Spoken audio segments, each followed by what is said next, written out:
On June 5th, 1981, Astros' Nolan Ryan lives up to his wild pitching reputation when he sets the record for pitching the most walks all time, and when it is his career as a leader with the most walks and the most strikeouts in a career. Here's the story behind Nolan Ryan today on Daily Sports History.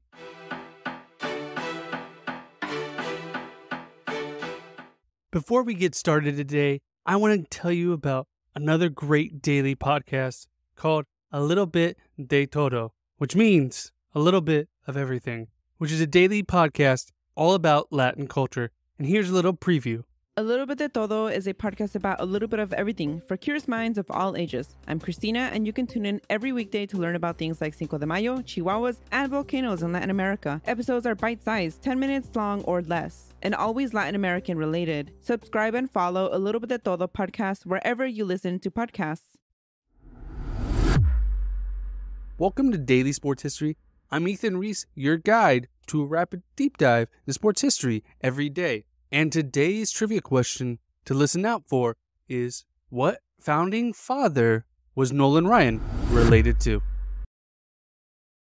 Now, Nolan Ryan was a Texas boy through and through, born in Texas, and was what you expect the all-American boy to be. In fact, he was actually a descendant of John Hancock, the first signer of the Declaration of Independence in the United States. So his roots to America go way back.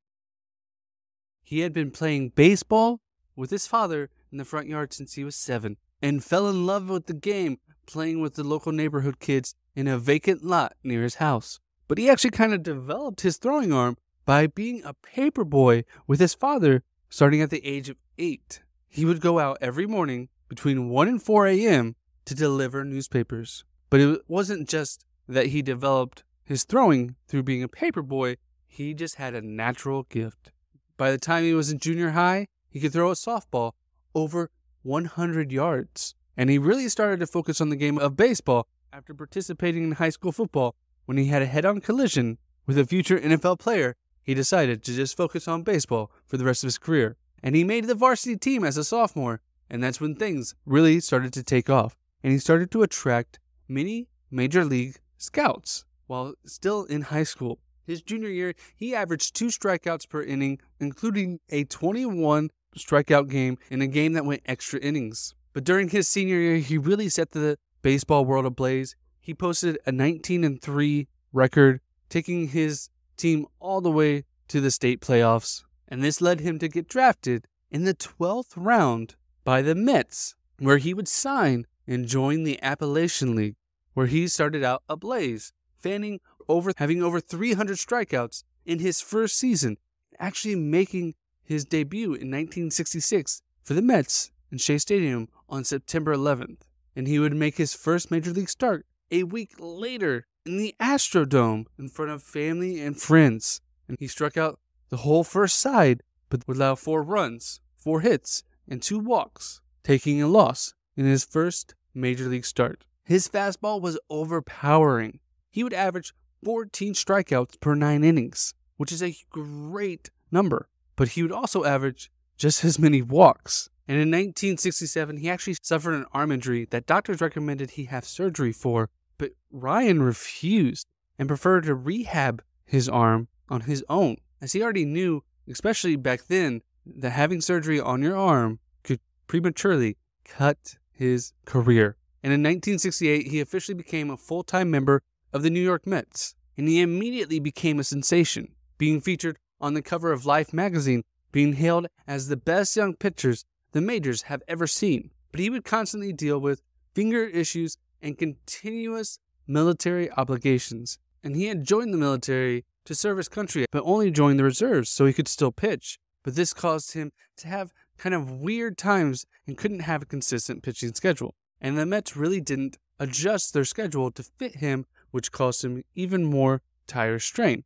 But the Mets had a great season, being known as the Amazing Mets. They made it all the way to the World Series, where he pitched 2 1/3 innings, pitching in shutout relief in Game 3. Little did we know at the time, this would be the only time he would make an appearance in the World Series. And luckily, he was able to get the ring. But Ryan made strides following the next year. Despite having a 7-11 record, he had an ERA of 3.42. In 1971 would be the first season he would win 10 wins and would continue that streak for 16 more years. By the end of this season, he would complete his dream of pitching in the majors for 5 seasons. That was a dream of his, because then he would earn a pension from the baseball union. But he was still just a middling player.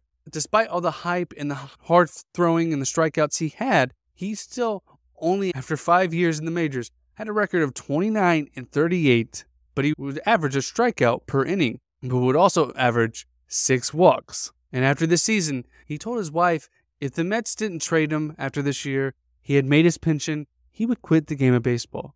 And the reason why is because New York didn't foster him. They didn't help him with pitching coaches. They didn't help him with his military obligations. They didn't help him grow as a player. He did everything on his own. And he got a lucky break on December 10th, 1971, when he was traded for 3 marginal players to the California Angels. And this is where his career would take off. Because while with the Angels, he was finally done with his military obligations. He was getting in a better rhythm, pitching every 4 days, so he would get less blisters on his hands. And he was actually able to get into a workout regimen, which was unusual for the day, as he was lifting and conditioning more than any other player and becoming in great shape, which back then was thought to be weird because they didn't think pitchers should work out as much because it would limit their mobility of their arm. But this actually became a great asset to Nolan as it helped him strengthen his arm and pitch for many, many years. He would go on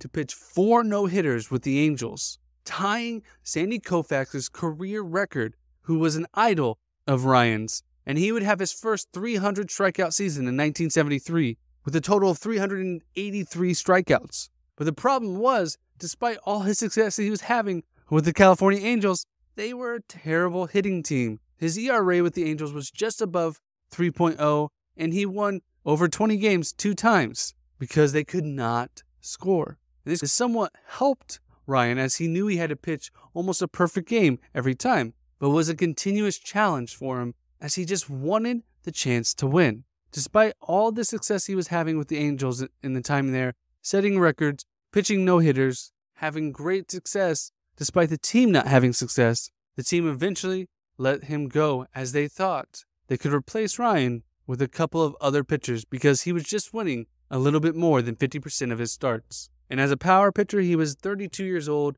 and they thought he was probably going to be going downhill. But little did they know, Nolan Ryan wasn't the average pitcher. And he wanted to go back to Texas, back to his home, where he became the first player in professional sports history to earn $1 million per year with his 3-year contract with the Houston Astros. And he made more in the first 2 seasons with the Astros than he made all the 12 years previously with the Mets and Angels. And on July 4th, 1980, he recorded his 3,000th strikeout. And in 1981, he again pitched a no-hitter, giving him 5 no-hitters, passing his idol, Sandy Koufax, becoming the all-time leader in no-hitters. That same year, he would break the record for the most walks pitched by a pitcher in Major League history.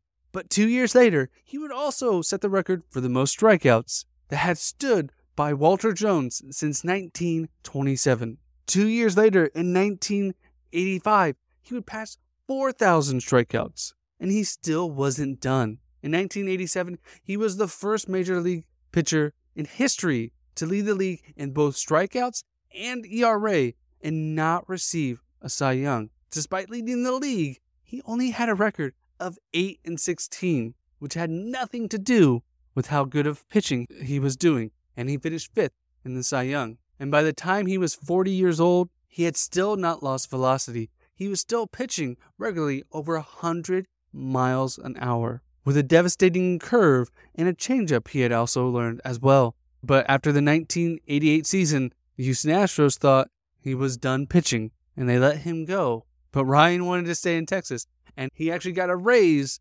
and went to the Texas Rangers, where he would continue to pitch great for the rest of his career. Because on June 11th, 1990, he pitched his 6th no-hitter. And just a month later, he would win his 300th game. But in September 1990, one of the most iconic moments happened in his career when big hitter Bo Jackson hit a one-hopper back to Nolan Ryan that hit him in the face, giving a gash in his lip that required 6 stitches. But he continued to pitch with blood on his face, intimidating every hitter from then on, if they already weren't intimidated by his great power. But in his final year of baseball in 1993 is arguably more iconic than the bloody face game that he pitched. When Robin Ventura was hit by one of his fastballs, he stormed the mound and tried to attack Nolan Ryan, who was 20 years his senior. And Nolan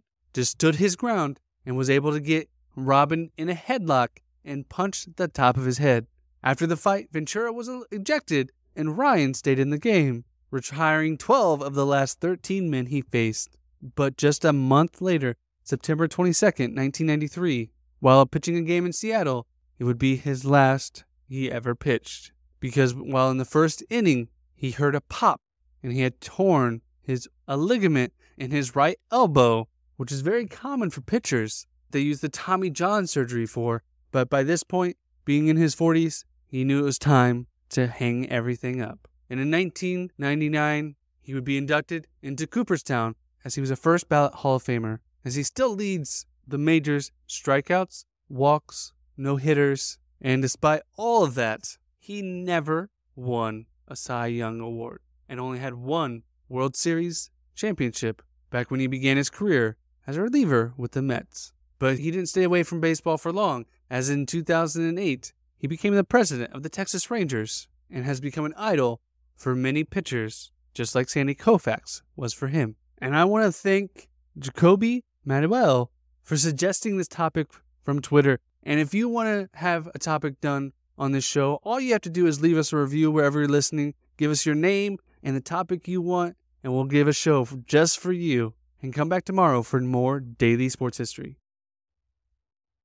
And did you catch today's answer for the trivia question? Did you catch the answer to the trivia question today? What U.S. founding father is Nolan Ryan related to?